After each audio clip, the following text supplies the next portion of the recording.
block off intersections so the parade can get through to where they need to go.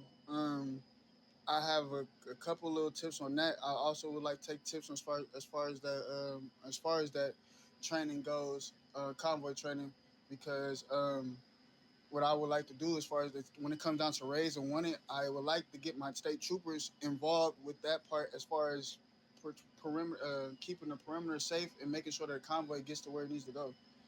Making sure that my state troopers is communicating to point A to point B, and making sure that once everybody gets to that point to the one gang house, that we are patrolling around the outside, not literally patrolling, but making sure that the outside no VDMers, anybody coming from the outside trying to get us from the outside. Um, so that was my main thing. We was doing little trainings and stuff for that convoy training, we kind of fell off with that with troopers, but I'm trying to get it back in play. But especially when it comes down to the convoy training, we definitely need to. I would definitely love to try to incorporate some of my troopers because it's only a select few of us in PD with troopers anyway. So I would like to try to incorporate our troopers as far as trying to help with the VDMing and making sure that when you see our state trooper at a corner, that's the way you need to go. The line, if somebody get lost or stray behind, I got a trooper sitting right there at the turn where everybody needs to go that way. You know what I'm saying? Pretty much pointing the way as an arrow, like go this way, don't go straight, go this way. Everybody went this way, type stuff. You know what I'm saying?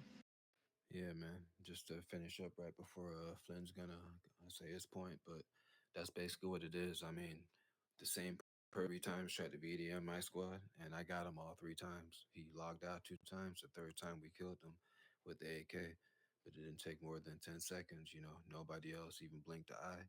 A couple people stayed back, helped eliminate it, but once again, didn't take much off of our response time to get to where we need to get to. And yeah, if you have specialists in that know when to hop out and not fall on their face and all that to slow the whole process down and whatnot, then yeah, it's a smooth thing. So if your PD approves it, then they can tag along, do the convoy training with our army, and we can get on the same page with that and just keep perimeters and VDMers off everyone else. So the majority, 80% of the squad at least can make it there to when they need to make it there. So Yes, sir. Um, Yes, sir. one last thing before, and I'm done talking for the night. Y'all could take the floor after that. Um, if we can definitely get that, like together in motion with Army, State Troopers, Thames, because we do need Thames assistance too. And Thames is our tactical emergency medicals unit, right? That's the full word for it, right? I'm a, I don't know. I'm yeah, guessing that's yeah. what it is. But yeah, and so we can all train on that because how my formation is, right? And it, 9 times out of 10, it usually works out for the best for us. We usually have, and we used to have this with you guys, Army. You guys would have this L shaped kind of thing to protect your inner perimeter, and then we'll like protect the outer perimeter, if that makes sense. But how would we run it? We would have the state troopers in front of us, so that way the state troopers could keep us notified and aware of the location and make sure if it's seen, like if we could, ride past it safe, X and Y, etc. And y'all go ahead. Y'all, I'm scrambling. My bad. Go ahead, Mr. Flynn. I mean, kind of touch base on several things that were said.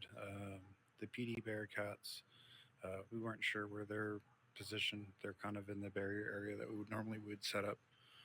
Um, some of us tried to reset up the proper barriers type of thing, but then also for the whole convoy point, when you guys got people up front and you have passengers in your vehicle, maybe those passengers should be looking back to see what's going on. But then again, also if you have troopers and other cars rolling around that are a lot faster and a lot more agile than the Bearcats, maybe they should get giving feedback to you guys because we were talking on our radios to communicate what's going on and when there's problems. Um, yeah, otherwise, not too much more. Honestly, you guys kind of covered it just because you guys, shutting down lanes and having the cars out there to help keep an eye on everybody would reduce a lot of those problems. So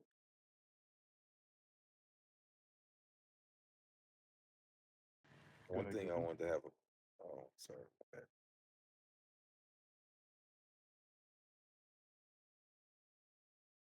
Yeah, go ahead, Mr. Griffin. Yo, can y'all hear me? Or am I quiet?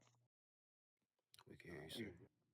I just want to say, from my personal experience on that raid, it was cool. Don't get it wrong. I'm glad somebody is trying to pull us together because for us to go down there and do stuff like that, we need them. And they have a different set of rules, right? So we need Army needs to stick to, and less cars. We need less cars. How many cars should PD bring? I'm just wondering, so we can maybe do a count of how many total vehicles we had. Yeah. Yeah, we had six to their, I guess, three Bearcats, and then they had some other vehicles around. So. Yeah, maybe maybe load one up like a few of them three stack. Take out one or two vehicles. Might make it a little easier on us. I mean, we should all be able to drive one car and have like a decent thing. That's a lot of people. I don't think it'd work.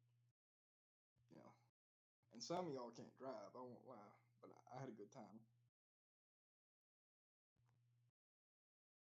Yeah, That no that'd doubt, be it man. for me.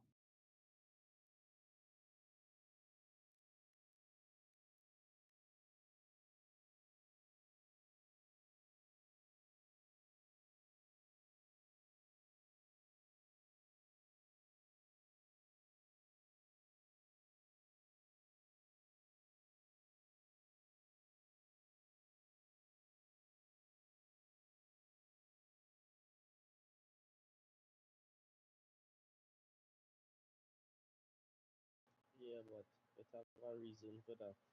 That is so one side of the BC could be used for cover, and the soldiers who come out on that side would not be getting shoot up. Um, that's the only reason why we just do it like that. But if you want to follow up BBCs, I just line, you'll not be always be exposing soldiers to, you know? Yeah, we have this a tactic. We have to have two minimum. If we have more soldiers online, there's a two minimum. That way, the driver is covered and there's someone looking behind. But the BCs, the more coverage we have, the better.